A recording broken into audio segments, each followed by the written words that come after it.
Fillimi i tetorit që në nisjen e tetorit roz, muajit kushtuar ndërgjegjësimit për kancerin e gjirit, një sëmundje që prek miliona gra në mbar botën dhe që përbën një ndër 3 shkaqet kryesore të vdekjeve të parakoshme tek gratë në moshën 70 vjeç. Fushata mbar botërore synon jo vetëm të rrizë vëmendjen e publikut, por edhe të inkurajojë diagnostikimin e hershëm dhe trajtimin në kohë që konsiderohen faktor vendimtar për shpëtimin e jetëve.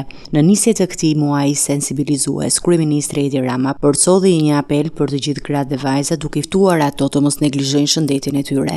Thirrja e përvitshme në çdo tetor roz për të gjitha gratë dhe vajzat që të marrin fare pak kohë për të kujdesur për veten, duke bërë mamografin falas në rrjetin e poliklinikave dhe spitaleve rajonale në vend, u shpreh kreu i qeverisë. Edhe presidenti Bajram Begaj shkoi zërin e tij në këtë kauzë në një mesazh për mbështetje dhe inkurajimin e grave që përballen me këtë sfidë. Çdo histori është unike, çdo rrugtim ka rëndësi. Në muajin e ndërgjegjësimit të kancerit të gjirit, inkurajojmë gratë dhe vajzat që me guxim të jashtëzakonshëm të përballen me këtë sëmundje, parandalimi dhe diagnostikimi i hershëm shpëtojnë jetë, deklaroi ai. Statistikat tregojnë se në 1 në 8 femra në mbar botën prekin gjatë gjithë jetës nga kanceri i gjirit. Një ndër simptomat më të zakonshëm është faqja e një gunge e ndjeshme në gjit që dallohet nga indet e tjera rreth. Mjekët theksojnë se vizitat periodike dhe mamografia janë mënyrat më të sigurta për të parandaluar përkeqësimin e sëmundjes dhe për mundësuar trajtimin efektiv. Në të gjithë vendin pritet që gjatë tetorit të zhvillohen aktivitete sensibilizuese, kontrolle falas dhe nisma të ndryshme të shëndetit publik në kuadër të përpjekjes për të ulur pasojat e një sëmundjeje që çdo vit prek dhe ndryshon jetën e shumë familjeve.